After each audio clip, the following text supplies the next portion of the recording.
Tetapi kadang-kadang kita mengasihi orang yang kita suka saja. Tetapi orang yang tidak suka, yang kita tidak suka, kita tidak kasihi.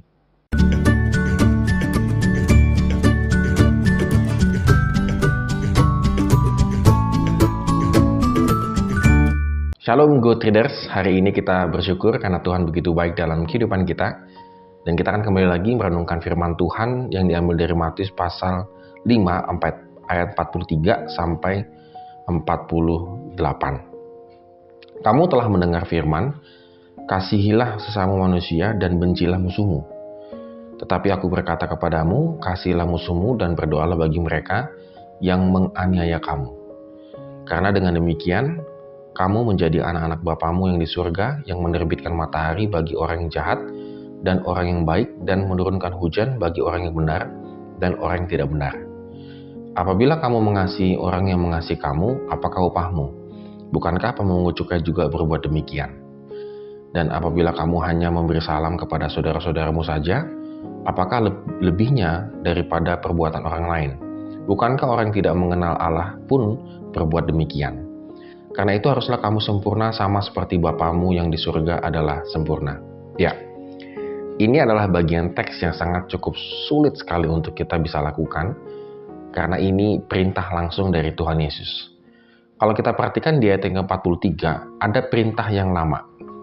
Dan perintah yang lama ini bersumber dari Imamat 19 ayat 18. Janganlah engkau menuntut balas dan janganlah menaruh dendam terhadap orang-orang sebangsamu, melainkan kasihilah sesama manusia seperti dirimu sendiri. Orang Yahudi memahami sesama manusia itu adalah mengasihi sesama bangsanya. Karena ada tadi kalimat ya, janganlah engkau menuntut balas dan janganlah engkau menaruh dendam terhadap orang-orang sebangsamu. Jadi mereka pikir ini berarti sesama bangsa begitu, bukan the other bangsa, bukan bangsa-bangsa yang lainnya. Nah, jelas sekali kalau dalam kalau kita contoh yang paling simpel ya, itu adalah orang Samaria yang baik hati, di mana diceritakan bagaimana orang Samaria itu mengasihi orang Yahudi, yang dimana orang Yahudi sangat membenci orang Samaria. Nah, ada tambahan yang lain di ayat 43b, frase dan bencilah musuhmu. Ini merupakan sebuah tambahan. Jadi ini adalah frase tambahan, bukan bersumber dari ulangan sendiri. Mereka punya persepsi kalau kita mengasihi berarti membenci, begitu kira demikian ya. Jadi menyeratkan bahwa pada umumnya orang Yahudi pada masa itu secara logis itu terbalik. Kalau kita mengasihi berarti kita juga membenci sesama musuh, begitu ya. Nah, namun pemikiran ini sangat keliru. Tuhan Yesus menafsirkan kembali ayat 44 Imamat 19 ayat 18 dengan apa adanya. Sesama manusia berarti sesama manusia, tidak digolongkan. Nah, ini sangat berat karena pada masa Tuhan Yesus jelas yang tadi ya, sesama manusia mereka itu adalah sesama bangsanya, bukan di luar daripada bangsanya. Tuhan sangat menekankan bahwa sesama manusia yang dimaksudkan dengan ulangan 19 ayat 18 itu adalah betul-betul sesamanya. Maka Tuhan benar-benar memberikan contoh konkretnya.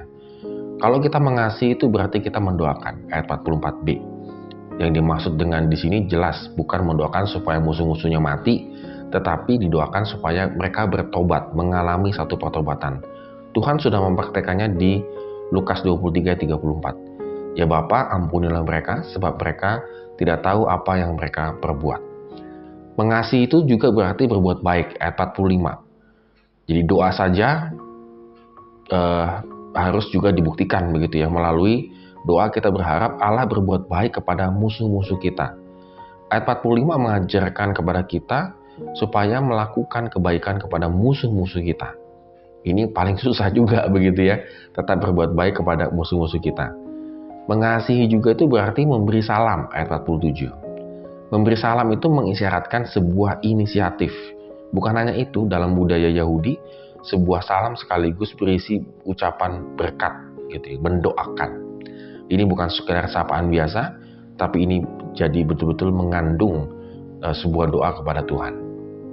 Kalau kita sudah nggak mau salam-salaman, nah ini repot ya gitu ya. Jadi Go Traders, kita diajarkan Tuhan Yesus untuk mengasihi musuh kita bukan dengan klise, bukan dengan basa-basi dan seterusnya.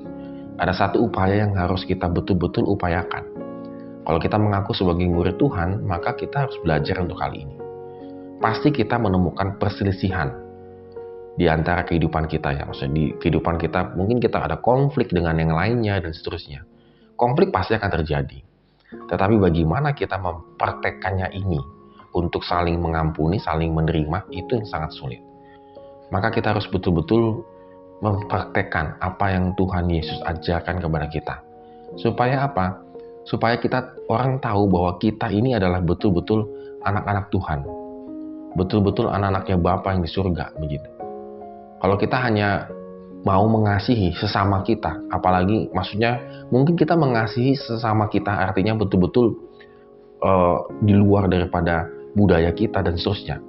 Siapapun kita kasihi. Tetapi kadang-kadang kita mengasihi orang yang kita suka saja. Tetapi orang yang tidak suka, yang kita tidak suka, kita tidak kasihi.